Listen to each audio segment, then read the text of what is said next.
Chúng ta đều biết rằng việc sống gần gũi với thiên nhiên mang lại nhiều lợi ích cho sức khỏe. Nhưng bạn có bao giờ tự hỏi tại sao cây xanh lại có sức hấp dẫn kỳ lạ đến vậy? Vai trò của cây xanh trong việc sản xuất oxy và hấp thụ khí CO2 là điều không thể phủ nhận. Chúng ta hít thở bầu không khí trong lành nhờ vào quá trình quang hợp của cây xanh. Tuy nhiên, lợi ích của cây xanh còn vượt xa hơn thế. Nhiều nghiên cứu đã chỉ ra rằng việc tiếp xúc với thiên nhiên, đặc biệt là cây xanh, có tác dụng giảm căng thẳng, lo âu và trầm cảm đáng kể. Chỉ cần một khoảng thời gian ngắn ở trong công viên hoặc vườn cây cũng đủ để chúng ta cảm thấy thư thái và sảng khoái hơn. Ngoài tác dụng lên tinh thần, cây xanh còn có lợi ích cho sức khỏe thể chất. Các nghiên cứu đã chứng minh rằng sống gần cây xanh giúp giảm nguy cơ mắc các bệnh về tim mạch.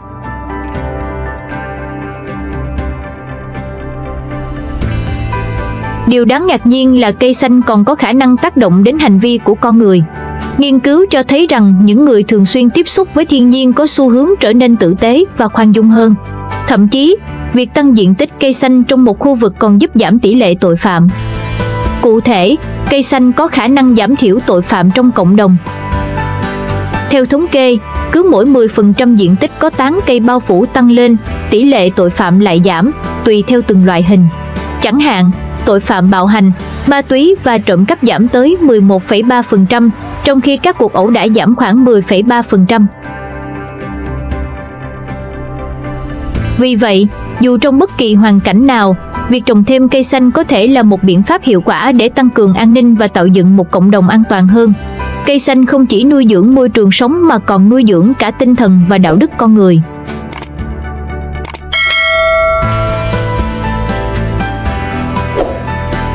Vậy bạn có bao giờ tự hỏi liệu những cây xanh xung quanh ta có thể cảm nhận được những gì đang diễn ra không? Nghe có vẻ hoang đường, nhưng một thí nghiệm nổi tiếng vào những năm 1960 đã đặt ra câu hỏi này và gây ra không ít tranh cãi. Cây cối có cảm xúc không? Thí nghiệm của Cliff Baxter. Cụ thể, vào năm 1966, Cliff Baxter, một chuyên gia về máy dò nói dối của CIA, đã thực hiện một cuộc thử nghiệm táo bạo. Ông kết nối một cây huyết dụ với máy dò nói dối và quan sát các phản ứng của cây khi ông thực hiện các hành động khác nhau, như đốt lá cây hoặc chỉ tưởng tượng về việc đốt lá cây. Điều đáng kinh ngạc là máy dò nói dối đã ghi nhận những biến đổi rõ rệt trên đồ thị mỗi khi Baxter có ý định gây hại cho cây. Các đường cong trên đồ thị giống hệt như những gì chúng ta thường thấy khi một người trải qua cảm xúc sợ hãi hoặc căng thẳng. Từ kết quả này, Baxter đưa ra giả thuyết rằng cây cối có một dạng cảm nhận cơ bản, primary perception, ám chỉ rằng thực vật có khả năng nhận thức và phản ứng lại với môi trường xung quanh, bao gồm cả ý nghĩ và cảm xúc của con người.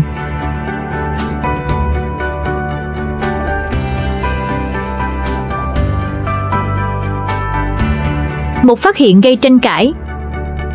Thí nghiệm của Baxter đã gây ra một làn sóng tranh cãi lớn trong cộng đồng khoa học. Nhiều người cho rằng kết quả thu được là do lỗi kỹ thuật hoặc do sự trùng hợp ngẫu nhiên. Tuy nhiên, cũng có không ít người tin rằng đây là bằng chứng cho thấy thực vật có một dạng ý thức nào đó. Hầu hết các nhà khoa học đều tỏ ra hoài nghi về tuyên bố của Baxter vì thí nghiệm của ông không đáp ứng các tiêu chuẩn khoa học chặt chẽ, bao gồm tính lặp lại, kiểm soát biến số và sử dụng thiết bị đo phù hợp. Các nhà sinh học thực vật nhấn mạnh rằng cây cối có khả năng phản ứng với môi trường. Nhưng sự phản ứng này liên quan đến các yếu tố vật lý và hóa học, chẳng hạn như ánh sáng, nước, chất dinh dưỡng và stress từ môi trường, chứ không phải là cảm xúc hay ý định của con người. Thí nghiệm của Cliff Baxter về cây cối cảm nhận cảm xúc con người được coi là một ý tưởng hấp dẫn, nhưng nó thiếu bằng chứng khoa học đáng tin cậy và cũng không được công nhận trong giới khoa học, nhưng nó đã trở thành nguồn cảm hứng cho nhiều câu chuyện, lý thuyết và tranh luận về khả năng cảm nhận của thực vật. Thí nghiệm này được nhắc đến trong nhiều cuốn sách về chủ đề tâm linh, kết nối sinh học và khả năng giao tiếp với thiên nhiên. Một số thí nghiệm hiện đại cũng tiếp tục khám phá liệu thực vật có phản ứng với các yếu tố phi vật lý như âm thanh hay rung động hay không, nhưng vẫn chưa có bằng chứng nào xác nhận rằng cây cối có thể nhận thức như Baxter từng tuyên bố.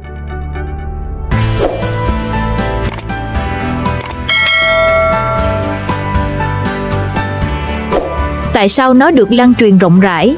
Tuy không có cơ sở khoa học vững chắc nhưng nó lại trở nên nổi tiếng vì nó kích thích trí tưởng tượng và tò mò của con người về mối liên hệ tiềm tàng giữa thực vật và cảm xúc. Hiện tượng này có thể giải thích từ một hiệu ứng phổ biến trong xã hội là hiệu ứng placebo. Nói cách khác, người ta thường tin vào những gì mình muốn tin, và khi một thí nghiệm như vậy được chia sẻ rộng rãi, nhiều người sẽ dễ dàng chấp nhận nó là sự thật.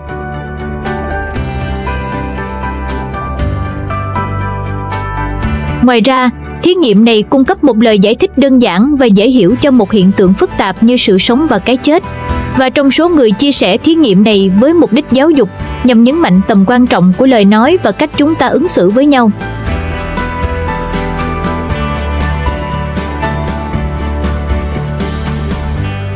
Đến đây, nếu ai không biết rõ hay chưa từng nghe hiệu ứng placebo thì hãy tiếp tục xem clip này nhé. Hiệu ứng placebo là gì?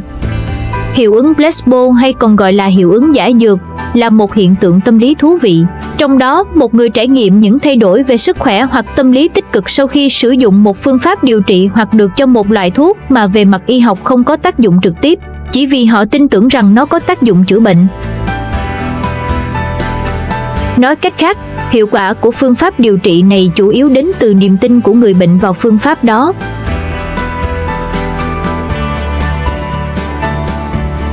Thuật ngữ placebo xuất phát từ tiếng Latin, nghĩa là tôi sẽ làm hài lòng, I shall please, ám chỉ rằng phương pháp điều trị có thể làm hài lòng người bệnh, ngay cả khi không có tác dụng sinh học trực tiếp. Tại sao hiệu ứng giả dược lại đáng quan tâm? Hiệu ứng giả dược cho thấy sức mạnh của tâm lý con người. Nó cũng cho thấy rằng niềm tin có thể ảnh hưởng đến kết quả của một thí nghiệm, ngay cả khi thí nghiệm đó được thiết kế để kiểm soát các yếu tố tâm lý. Cơ chế hoạt động. Hiệu ứng giả dược hoạt động theo một cơ chế chung trong nhiều lĩnh vực khác nhau. Niềm tin đóng vai trò quan trọng, vì mọi người có xu hướng tìm kiếm sự xác nhận cho những kỳ vọng của mình. Những kỳ vọng cao là chất xúc tác cho động lực, thúc đẩy mọi người đạt được kết quả tốt hơn. Hơn nữa, môi trường xung quanh và những người xung quanh chúng ta có thể định hình đáng kể nhận thức và kỳ vọng của chúng ta. Hiệu ứng giả dược có mặt trái không? Nếu bạn đã từng nghe về hiệu ứng giả dược nơi niềm tin tích cực có thể mang lại hiệu quả điều trị bất ngờ, thì hiệu ứng nocebo là mặt đối lập của nó. Hiệu ứng nocebo là hiện tượng khi một người trải qua những tác dụng phụ tiêu cực sau khi sử dụng một chất hay một phương pháp điều trị, mặc dù họ được thông báo rằng phương pháp đó hay chất đó là vô hại. Nói cách khác, niềm tin tiêu cực có thể tạo ra những triệu chứng thực tế. Lợi dụng niềm tin, hiệu ứng giả dược có thể bị lợi dụng bởi những người không có đạo đức để bán các sản phẩm hoặc dịch vụ không hiệu quả. Chẳng hạn, các hình thức bán hàng đa cấp, sản phẩm sức khỏe chức năng, dịch vụ tâm linh và các sản phẩm làm đẹp.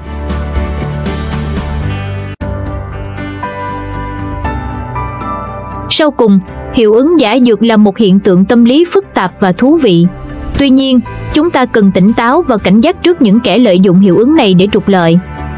Do đó, việc nâng cao kiến thức khoa học của người tiêu dùng và đảm bảo rằng các sản phẩm và dịch vụ trên thị trường tuân thủ các tiêu chuẩn y tế và pháp lý là vô cùng quan trọng. Những người tiêu dùng cần cảnh giác, luôn tìm kiếm bằng chứng khoa học và tham khảo ý kiến từ các chuyên gia uy tín trước khi sử dụng bất kỳ sản phẩm hoặc dịch vụ nào liên quan đến sức khỏe. Bằng cách trang bị cho mình những kiến thức cần thiết và luôn giữ thái độ hoài nghi, chúng ta có thể bảo vệ bản thân và những người xung quanh khỏi những trò lừa đảo. Video hôm nay đến đây là kết thúc. Nếu các bạn cảm thấy video này hấp dẫn và hữu ích thì đừng quên đăng ký kênh, để lại bình luận bên dưới và chia sẻ video này giúp mình nhé. Xin chào và hẹn gặp lại các bạn ở các video tiếp theo.